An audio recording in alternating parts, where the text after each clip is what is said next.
नमस्कार, मैं Asif Baig Sasaram beautiful page पर आपका स्वागत है। आज हम आपको अवगत कराने जा रहे हैं सासाराम विधानसभा क्षेत्र के पूर्व प्रत्याशी व नगर भाजपा के महामंत्री और साथ ही द ग्रेट मोदी पैंथर के अध्यक्ष श्री संजय वैश्य जी से। संजय वैश्य जी का सासाराम ब्यूटीफुल पेज पर बहुत बहुत स्वागत है। पिछले कई दिनों से संजय वैश्य जी सासाराम के सांसद, विधायक और नगर निगम के कार्यकलापों से बहुत अवगत हैं। मैं उनसे जानना चाहता हूं पूरा विषय। जी, सासाराम की जो जन समस्या है उससे देखकर मुझे अपने आप को रोना पड़ता है, एक सामाजिक कार्यकर्ता के नाते और यहाँ के एक नागरिक होने के नाते। दुर्भाग्य है यहाँ पर कि जनता ने हर वार्ड से अपना एक प्रतिनिधि चुनकर भेजा और प्रतिनिधि चुनने के बाद में भी यहाँ विधायक का भी चुनाव हुआ और सांसद का भी चुनाव चुना गया। लेकिन ये सभी लोग जो जन सेवक हैं आज वर्तमान में, जनता आज यहाँ अपने शुद्ध पेयजल पानी के लिए रो रही है। रोड पर स्वस्थ वातावरण में घूमने और फिरने के लिए, चलने के लिए रोना रो रही है, क्योंकि चारों तरफ बरसात आने वाला है। दुर्भाग्य है कि यहाँ बरसात आने के बाद या मंदिर हो, मस्जिद हो, गुरुद्वारे हो, स्कूल हो या सरकारी दफ्तर हो या घर के गलियों हो, कहीं कोई अछूता नहीं रह जाएगा कि उससे गंदे पानी में चलने के लिए। आज यह काम के लिए राज्य सरकार और केंद्र सरकार ने बड़ी बड़ी योजना इस सासाराम नगर परिषद को सौगात दिया। दुर्भाग्य है कि वह सौगात राशि भी प्राप्त हुई और उसमें कुछ कार्य योजना की भी शुरुआत किया गया। लेकिन जो कार्य एजेंसी बुटको के द्वारा कार्य एजेंसी अमृत पेयजल आपूर्ति जो घर घर नल जल का काम करना चाहता हो रहा था, और उस दरमियान आज नगर के अंदर कहीं भी समुचित रूप से, बेहतर रूप से ना पाइप बिछाया गया और ना आज तक कभी पानी नहीं मिला। और पूरे वार्डों में जो पानी का पेयजल आपूर्ति बिछाना था, अभी वह समय सीमा भी उसका जो तय था वह समय सीमा भी पार कर गया। लेकिन आधे से ज़्यादा वार्डों में अभी तक पेयजल आपूर्ति नहीं हो पाई। ड्रेनेज नाला का जो काम है वह भी नाला का काम अधूरा है। इसका माई बाप कोई देने वाला नहीं है। ये सारे कार्य योजना का कोई निरीक्षण या पार्षद, नगर परिषद के जितने भी जनप्रतिनिधि हैं, सामूहिक रूप से जो कार्य चल रहे हैं उसका निरीक्षण नहीं किया गया, अधिकारियों के द्वारा निरीक्षण नहीं किया। वर्तमान में जो विधायक हैं या चाहे सांसद हैं, कभी उस योजना का निरीक्षण नहीं किया गया। स्थिति आज यह है कि आज जो योजना जो चल रहे हैं, जो अधिकारी और जो एजेंसियां हैं, वे लापरवाह तरीके से काम कर रहे हैं। ना उसका कोई एस्टीमेट है, ना उसकी कोई क्वालिटी है, ना उसका कोई मापदंड है। इस मापदंड का भुगतना यहाँ के नागरिक, भूरी भारी जनता और व्यापारी, नागरिक, छात्र और हर वर्ग के लोग काफ़ी उसका प्रभाव झेल रहे हैं। दुर्भाग्य अब इसके क्या कहा जाए कि आखिर ये जनता जो जन सेवा को चुनकर भेजा, यह उम्मीद से नहीं चुनकर भेजा कि तुम बिक जाओ। आज अगर ये बड़े प्रतिनिधि भी हमारे हैं, चूँकि मैं एक नागरिक होने के नाते मैं अपनी पीड़ा कर रहा हूँ, चूँकि मैं वार्ड के लिए भी, अगर मैं इस वार्ड में, मैं वार्ड नंबर 14 का नागरिक हूँ, यहाँ मेरा निवास है और यहाँ पार्षद भी चुनाव किया गया है, तो जनता ने वोट दिया है, विधायक को वोट दिया है, एमपी को वोट दिया है। हम नागरिक अच्छे कार्य और शहर के विकास के लिए, उनके लिए हम लोगों ने मतदान दूसरा से करा है।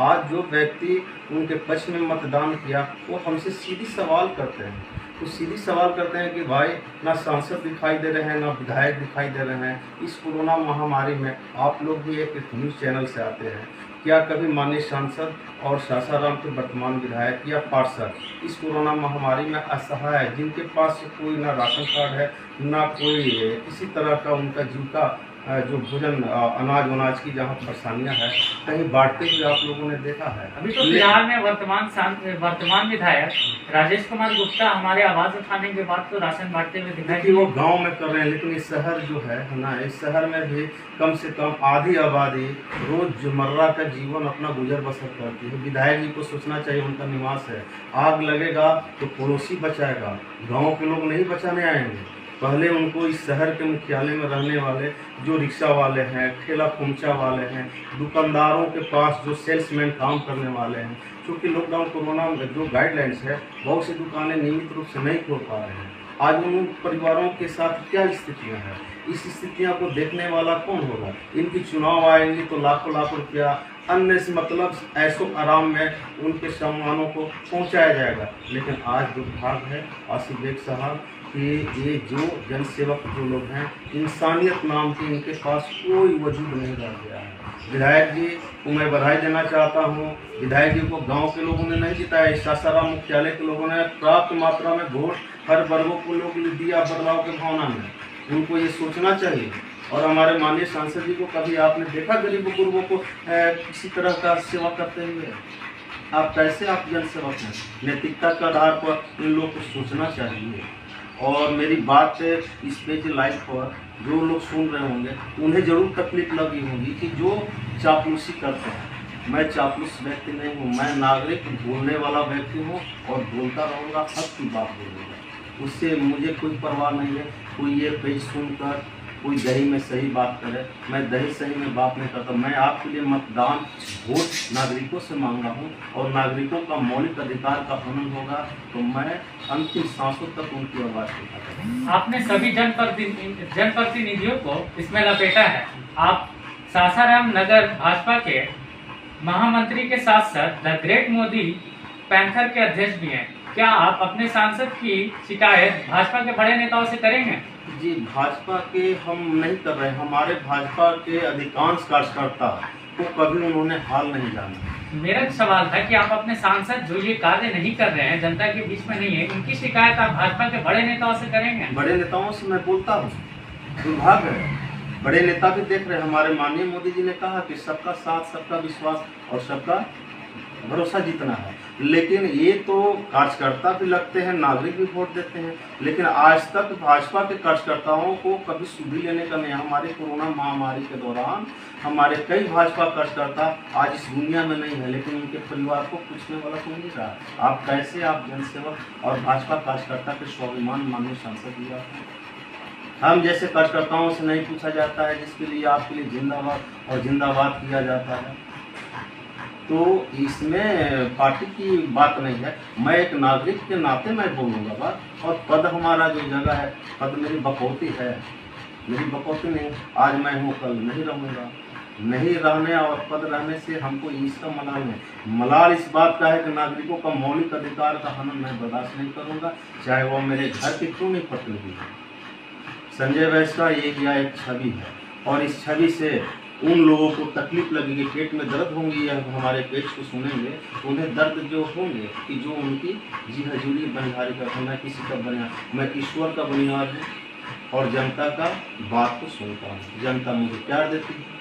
क्या आप चाहते हैं कि 2024 लोकसभा चुनाव में भाजपा अपना प्रत्याशी बदल दे?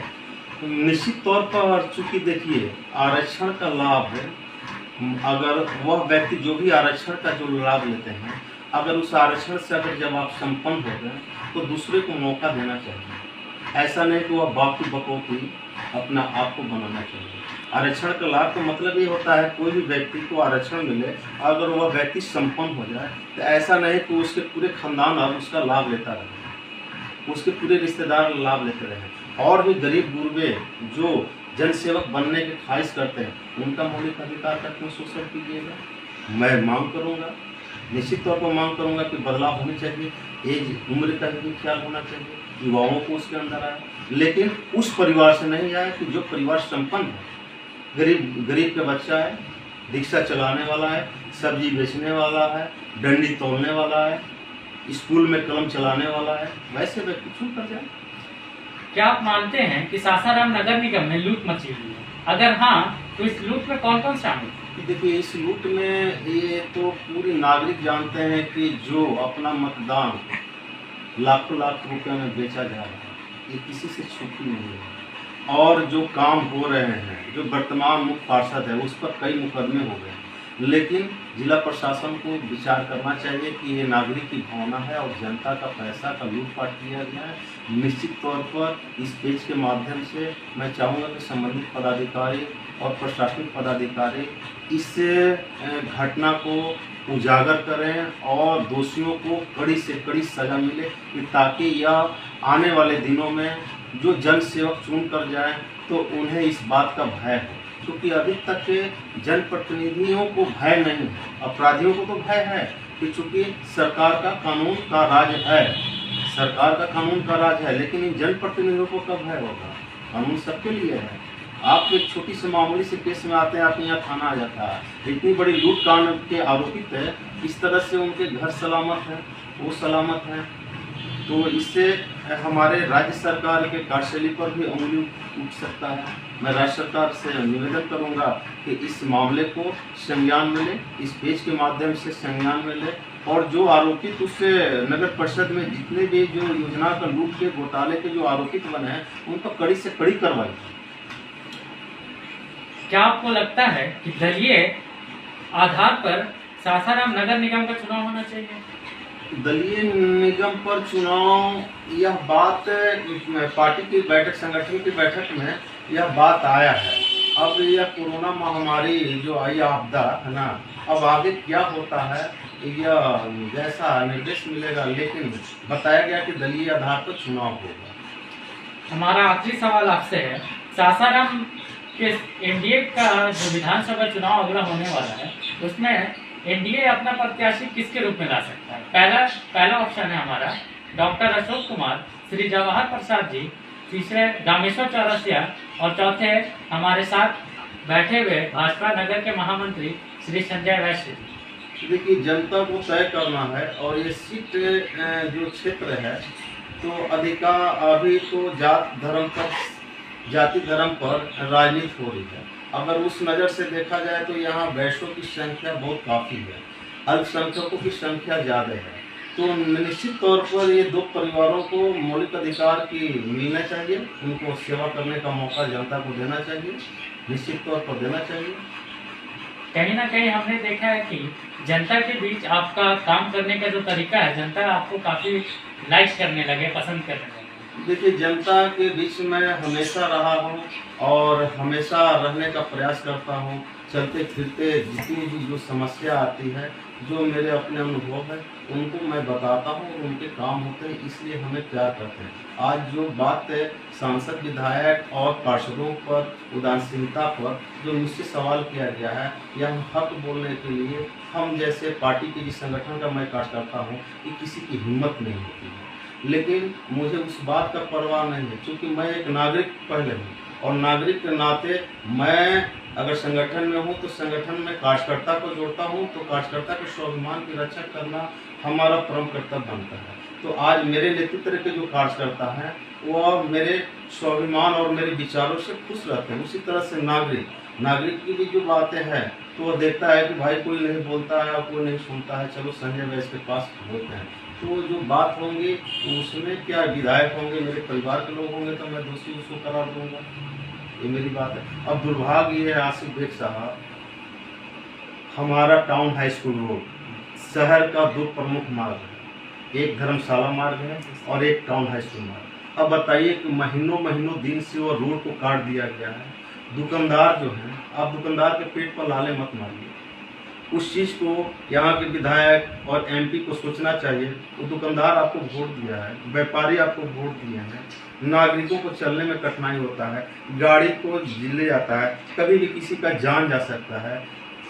उसी के नज़दीक हमारे जिला पदाधिकारी का कार्यालय भी है, वरीय प्रशासन के पदाधिकारी का कार्यालय है, लेकिन संबंधित विभाग और संबंधित प्रशासन और ये जो जन सेवक हैं, इन नागरिकों के मौलिक अधिकार और उनकी जन सुविधाओं पर थोड़ी सी भी नैतिकता, उनका कर्तव्य नहीं है। ऐसे लोगों का मैं निंदा करता हूँ। आज मेरे दुकानदारों के साथ जो हो रहा है, व्यापार पर प्रभाव पड़ रहा है। कोरोना महामारी में समय सीमा के अंदर व्यापार हो रहे हैं, तो उधर से ना रास्ता जाते हैं, ना बड़ी कोई वाहन आती है, दुकानदार बेचारे बैठे पड़े रहते हैं।